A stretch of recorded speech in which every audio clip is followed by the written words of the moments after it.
Welcome back to Brave Ideas Friday 5. I'm here with my friend Gary Helm from Mute. We have a webinar coming up on April 22nd. Yes, we do, yeah. And we're going to be discussing at that webinar the underwriting financial efficiency, much better for office. So make sure you tap the link in the show notes. Ahead of the webinar, I want to ask Gary a couple questions here. And so my first question is, what is the biggest misconceptions that landlords and customers, office customers, have when they're comparing modular versus traditional construction? I guess it would be the misconception that modularity can't be combined with beauty. I think we often feel that it's going to be detrimental somewhere aesthetically. We're living proof here that that's not the case. And we're on brand with our various colors today. Right. Well, I think beauty is certainly one of the major things that we need to be creating within our workplaces.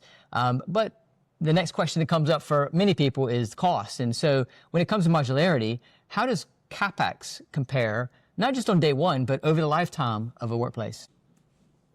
If you attend the webinar, you'll find out much more in a couple of weeks' time. But without giving too much away, cost savings can be appreciated from day one. If you factor in all of the trades required to build a conventional room or series of rooms, you have electricians, you have dry liners, you have decorators, you have joiners, you have all this team of people, and stats and data has proved that in each of the major cities across Europe and indeed the world, you can get day one cost savings. Day one cost savings, but then the cost savings start adding up. When you start looking at year 3, year 7 and beyond, overall life cycle becomes such a major savings on CapEx. Without a doubt, cost of ownership is a huge thing. It's something that we have been preaching for quite some time now. If you make a change, which you will do, everybody is going to change the way that they need to use their office over the next 3 to 5 years. Well, you talk about making changes in today's environment. We're talking about shorter leases, lots of reconfigurations as companies grow and contract. Where does this reconfiguration play into the cost savings you're talking about? We would refer to it as reverse decision making. So through the life of any product, there will be decisions taken by businesses, by group leaders, whatever it might be, to change internal structure somewhere. Now, if you can't meet that need quickly and efficiently from a cost perspective, that change will never be made to fully support the business need.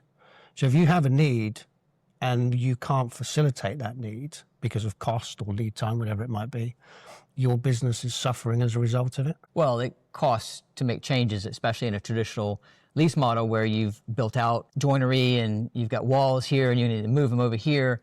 Obviously, modularity changes that because now you can take them up, put them down in days, not weeks or months. So having said that, then my next question is, should landlords be thinking about modularity as their own product in their own expense instead of putting the onus on the occupier or the office customer to pay for that?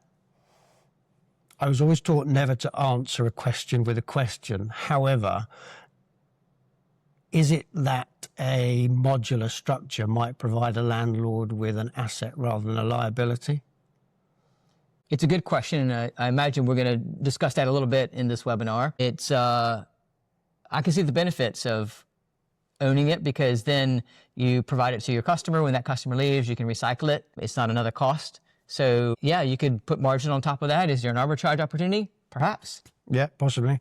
But it also allows you to personalize it, because one of the problems would be that if you can't personalize your space, maybe your business culture, your business behavior might suffer a little bit. This allows you to personalize it. So as the landlord, you can provide the incoming with a truly personalized space.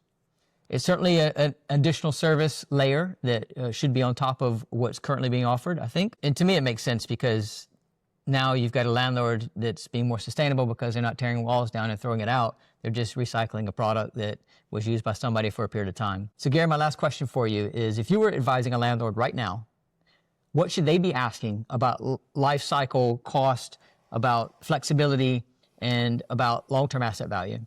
So I think they need to be asking how an occupier will use the space, and they need to be partnering with that occupier from a very early stage to understand life cycle cost, understand how they not only have the perfect location, they have the perfect amenities within the space, but they then have something that can be tailored to satisfy that business as it evolves and changes. Well, I think the key word here is agility for the customer. Make sure as they grow or contract, they're able to chop and change how they need to without taking on an exorbitant cost. So the landlord doesn't have to worry about financing CapEx. It's a product that is able to allow that flexibility and agility. Thank you so much. We will put a link in the show notes for the webinar on April 22nd. Be sure to sign up for that. You will find out all you need to know about how to improve your financial underwriting for modularity versus traditional office CapEx. Thank you, Caleb. Thank you all. All right. Thank Good to see you. you. Thank you for tuning in. Until next time, take care of yourself.